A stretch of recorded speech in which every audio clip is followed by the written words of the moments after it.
এই মুহূর্তে আমরা আছি নেত্রকোনার যে কলমাকান্দার লেঙ্গুরা যে ইউনিয়ন এবং লেঙ্গুরা যে সীমান্ত, এই সীমান্ত এলাকার যে 1172 নম্বর যে পিলার সেখানে, এবং আমার বাম পাশেই কিন্তু আপনারা দেখছেন যে এই ভারতের যে সীমানা, এবং আমরা যদি একটু দেখানোর চেষ্টা করি যে ভারতের যে সীমানা আর একেবারেই কাছেই কিন্তু বাংলাদেশের যে সীমান্তরক্ষী বাহিনী যে বিজিবি, এই বিজিবি কিন্তু দিন রাত কিন্তু তাদের যে টহল যে তৎপরতা সেটি কিন্তু জোরদার করেছেন, এবং নেত্রকোনার যে 72 কিলোমিটার যে সীমান্ত রয়েছে ভারতের সাথে, সেই সীমান্ত এলাকায় কিন্তু 31 বিজিবির যে সদস্য এবং 31 বিজিবির সবাই কিন্তু এই ভারত বিএসএফের যে পুশিনের যে অপতৎপরতা সেটি ঠেকাতে কিন্তু তারা তৎপর রয়েছে। এবং এই বিজিবির সদস্যদের পাশাপাশি কিন্তু স্থানীয় জনপ্রতিনিধি এবং এই সীমান্ত এলাকার যে বাংলাদেশের বাসিন্দা যারা রয়েছেন তারাও কিন্তু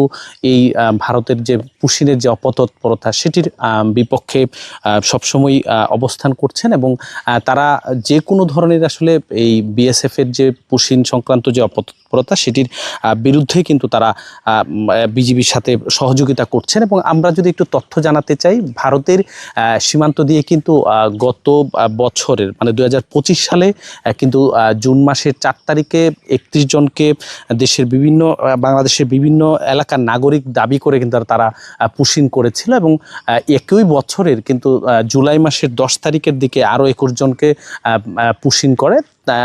কিন্তু এবছর কিন্তু দেশের বিভিন্ন জায়গায় এই পুশিনের তৎপরতা থাকলেও বাংলাদেশের নেত্রকোনার যে সীমান্ত এলাকা রয়েছে সেখানে কিন্তু এই ধরনের যে পুশিনের ঘটনা এখন পর্যন্ত ঘটেনি। তবে আমরা স্থানীয় জনপ্রতিনিধি এবং বিজিবির সাথে কথা বলে যেটি জানতে পেরেছি যে লেঙ্গুরা এলাকার কাঁঠালবাড়ি এলাকা দিয়ে সাম্প্রতিককালে একবার যে এখানে বিএসএফের পুশিনের একটি ঘটনার সূত্রপাত হওয়ার পূর্ব মুহূর্তে কিন্তু বিজিবির এবং স্থানীয় জনপ্রতিনিধিদের যে তৎপরতার মাধ্যমে সেটিকে রুখে দাঁড়াতে সক্ষম হয়েছিল, এবং আজকে পর্যন্ত নেত্রকোনার যে 71 কিলোমিটার যে মানে সীমানা রয়েছে ভারতের সাথে বাংলাদেশের, সেখানে কিন্তু কোনো ধরনের পুশিনের ঘটনা ঘটেনি। তো আমরা এই এলাকার পরিস্থিতি জানতে কিন্তু আমরা কথা বলবো। আমাদের সাথে আছেন লেঙ্গুরা ইউনিয়ন পরিষদের চেয়ারম্যান।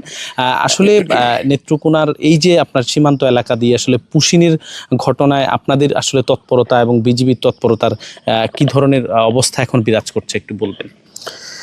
আসলে বাংলাদেশের বিভিন্ন জায়গায় আমরা সেটা পুশিংয়ের একটা ঘটনা দেখতে পাচ্ছি। তারই নগদ নিয়ে এলো হার না মানা হার অফার। সর্বনিম্ন 10,000 টাকা রেমিটেন্স নগদে পাঠালে থাকছে স্বর্ণের হার জেতার সুযোগ। উদ্দেশ্য করে আমাদের বিজেপি তৎপর আছেন, এবং আমরা জনপ্রতিনিধি হিসাবে আমাদের জনগণকে সচেতনের মাধ্যমে, উঠান বৈঠকের মাধ্যমে সচেতন করে আমরা বিজেপির সঙ্গে দিনরাত টহল দিয়ে যাচ্ছি এবং বিজেপিকে সহযোগিতা করে যাচ্ছি।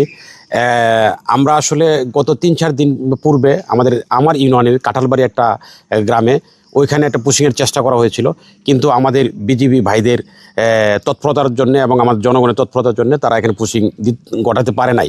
তবে আমরা তৎপর আছি, এবং আমাদের এলাকার অভিভাবক জনাব ব্যারিস্টার কাইসার কামাল মহোদয় উনি আমাদের সকল নেতৃবৃন্দ এবং জনগণকে উদ্দেশ্য করে বলেছেন আপনারা সবাই সজাগ দৃষ্টি রাখেন যেন কলমাকান্দা দুর্গাপুর দিয়ে কোনো ধরনের পুশিং না হয়, এই পুশিং রুখে দিতে হবে।